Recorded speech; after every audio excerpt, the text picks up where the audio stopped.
G'day, my name is Dainsy, and this one cost me thousands. I'm not even joking, but that is okay. This is not a full business human episode. And I need a really good story. Everyone loves a story, don't we? Alrighty, this project has been a fair while in the making. I started this project in September last year, and to quickly bring you up to speed, I took on a bit more responsibility at my real job, and with that I expected to get less shed time, but I was hopeful that I would get some shed time. I was very wrong. Very, very wrong. So here we are in March 2025, and this project is finally ready. Okay, the backstory. Cost me thousands. Now, although that seems a little clickbait, it is 100% accurate, which I'll get to shortly. To kick this thing off, in the early stages, I have just 5 pallets, and I have the usual routine of what comes along with pallets to get that timber turned into usable stock. Also, because I've had about 5 months to ponder this story that goes along with this project, a few things have changed along the way, and I actually had some alternate story beginnings. Like this one, we have sold our house, which is pretty exciting, hey? And that is all part of the ongoing Dainer made story, but I'll get back to that shortly.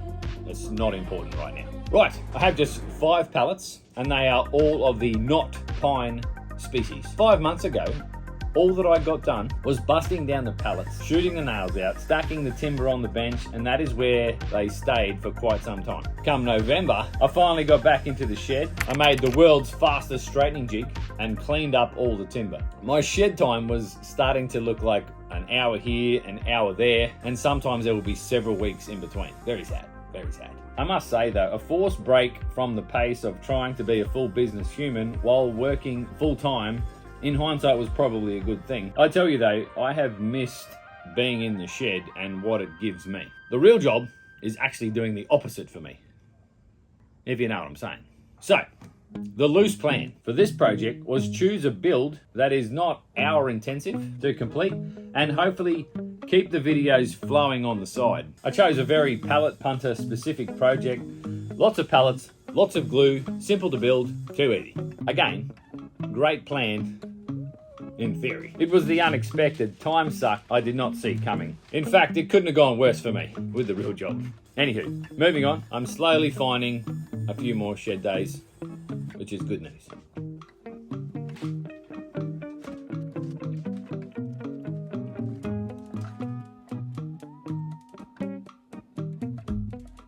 $123 slats.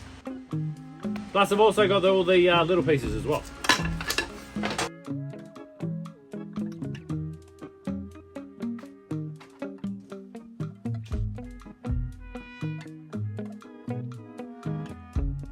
Alrighty. Just got to limber up. It's been a while. Okay. Oh. Need a bit of sawdust on the floor. It's all about the sawdust. Secret. Haven't got any sawdust. Haven't made any. The dust extractor's full though.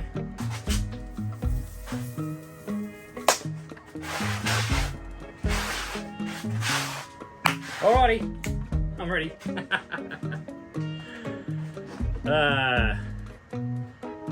Who missed this? I lost. Okay.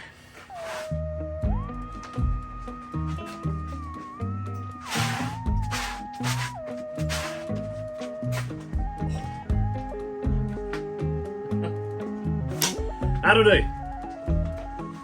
Not quite as limber as required.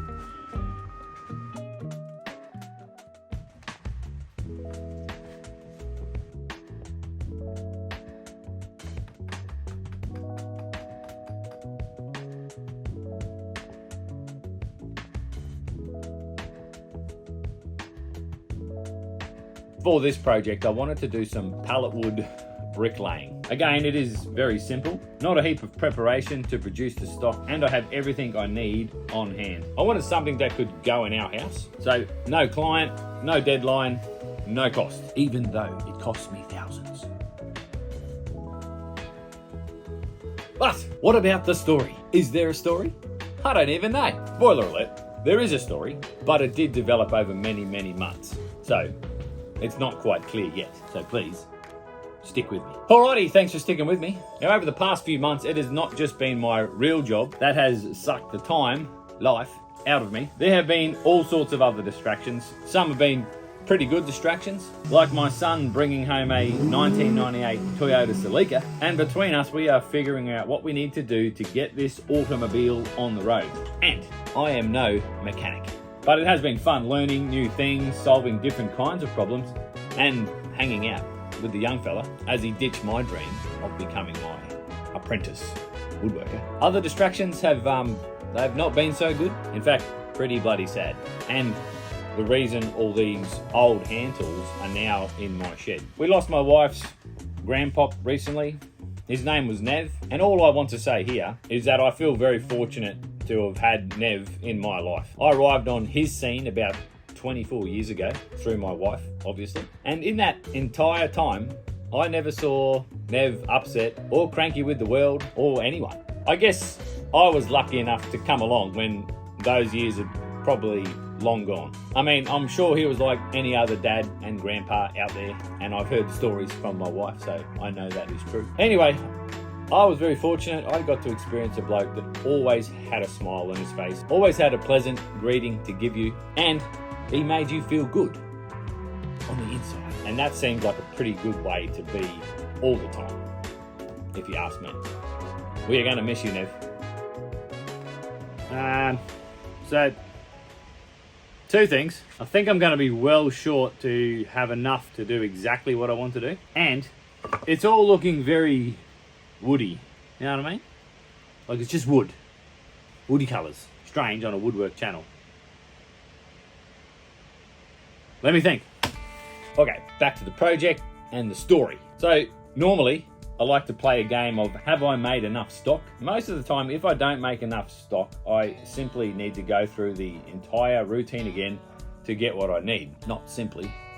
This time though, as we know, I don't have that time at all. And if I'm short, which I am, by the way, then I'm going to have to add a different timber or something else to help bulk out this project. This project is actually just going to be a top and a side, like a waterfall. I'm going to do box joints or giant finger joints, box joints or giant finger joints with the pallet wood bricks on the waterfall edge.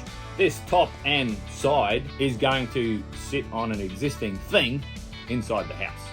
I know I want some colour, so I'm using the purchased skateboard making coloured veneers to accentuate the bricks. It is all about the bricks. That is a clue. Stick with me.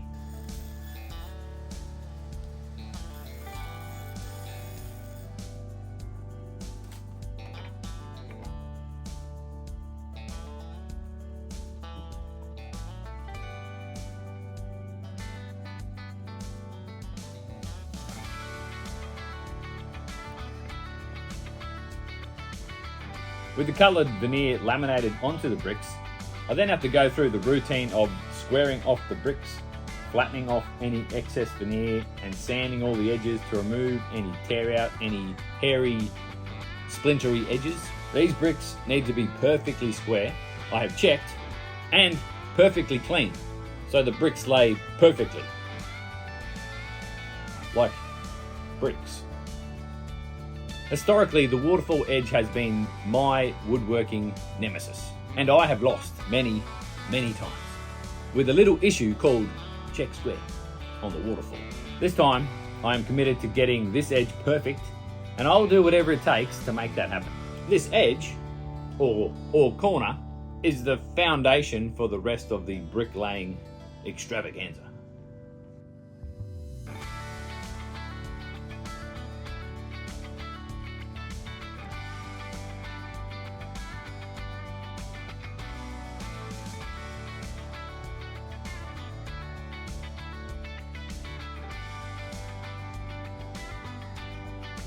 You'd think after all these years I'd know a little bit about gravity. It's not going as bad as it looks, but it's been a while since I've tried something new. For good reason, obviously. I am getting away with it purely because of the friction of the glue. And at the moment, it doesn't matter. As long as the fingers are protruding, we can clean them up. If they drop low, that's gonna be bad. But just remember, there is nothing a belt sander can't fix.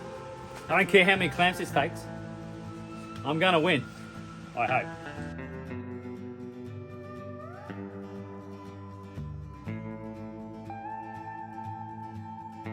Assuming all your bricks are nice and square and clean, the process is actually very simple. I set myself up with a clamping board and a straight edge. I then go to work laying all of the bricks.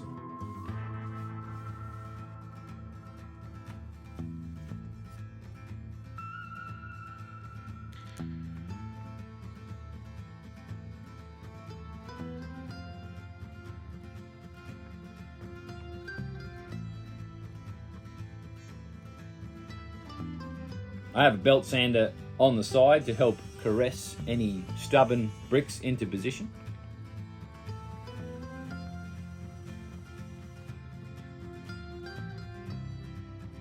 Now, the only tricky part of this glue up, I need to be able to separate the slab, part the pallet wood brick C, like a river table, like a pallet wood brick river table.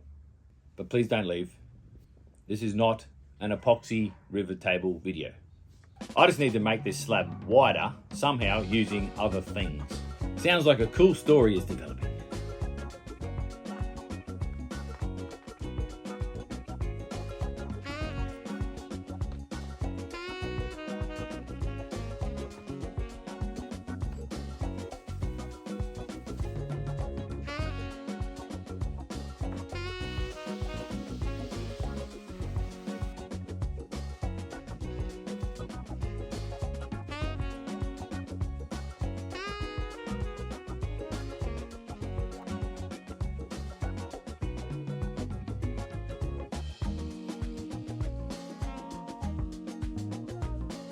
All right, let me tell you the story, the plan, the 5 months of anticipation, the thousands of dollars spent.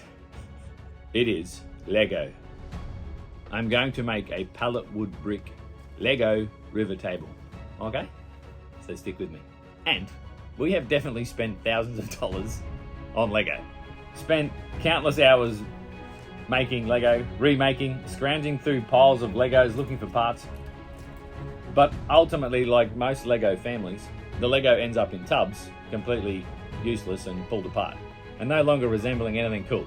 My son got to the age where he thought it was time for the Lego to move on, and it was simply taking up too much space. He said he could probably sell it and get a couple of $100.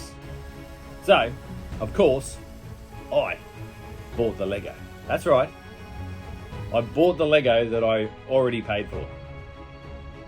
Genius. Lego is such an amazing product, but it is also an amazing medium for using in other things like woodworking works of art. Which brings us to about now. This project has become more than just a woodwork thing in the house. We wanted to create a piece of art, and a pretty nice memory of the kids' childhood. Something just for us. Christmas came around and I had my mum help me sort through and pick out all of the nice bright colours, and then later on I had more family help me make a heap of Lego characters to be in the river, or floating down the river if you will.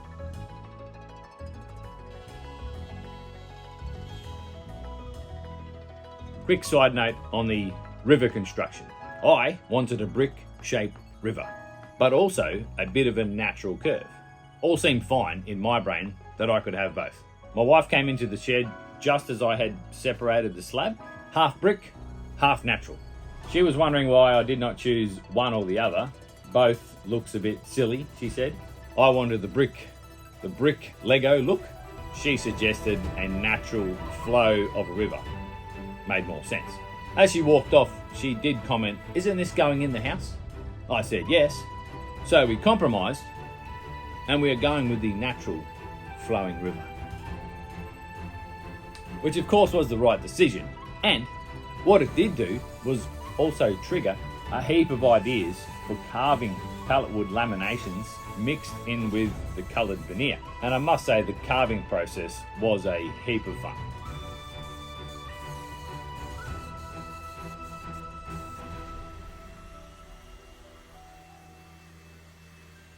When it comes to epoxy river tables, if all else fails, go with blue, because it is the nicest and it looks like a river. Same with Lego. A mostly blue Lego river was required. I had my mate Lucas from Resignate Wood Co. not only hook me up with the quick set resin to position all the Lego on the side and on the top, he then offered to do the entire deep cast epoxy pour at his joint in the air conditioning. And I've seen enough epoxy river fails to know that I should just leave this up to the professionals, as I have a lot riding on this project, and because it is 4,000 degrees in my shed. So we can add a couple of $100 of epoxy into this project. But rather than take my money, Lucas is more than happy to be paid in beer.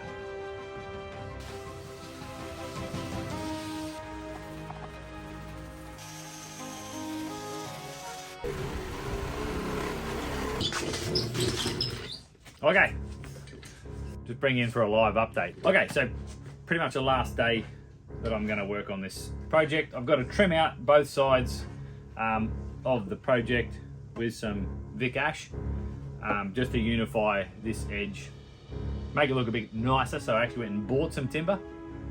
Timber's expensive. This next bit is totally peculiar to my particular project.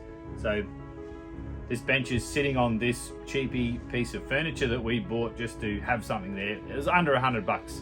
And as you can see, it shows its quality. Now, the biggest thing I've got to sort of hide here is these little lips on either ends. So what I'm going to do with my particular bench here is on the front side, I'm just going to make these capping pieces just a little bit bigger so that the piece slides over the top of that countertop, hiding that gap and making it almost like a frame. On the other side it will be flush because it needs to sit on top of the bench, because if I did the same on both sides it wouldn't actually slot down over the countertop. Plus I want to be able to get it close to the wall as possible, so that's the reason. Okay, so I'll do that. I'll be pretty happy to move on to the next project, I'll tell you. They will be coming a little more frequently. I've learned my lesson. I've got to find time for me to keep this going, because this makes me feel good on the inside.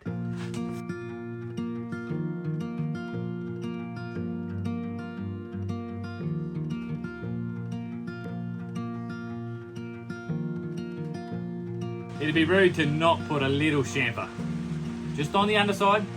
That's all. It's got to be done, mate.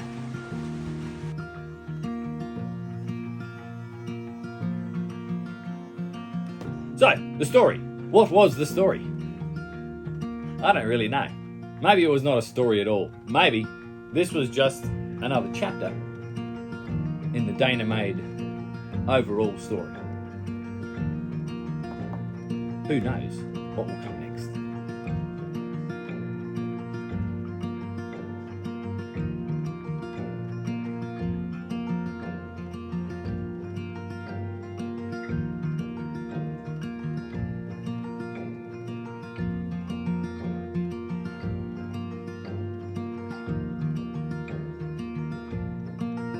Oh yeah, we sold our house.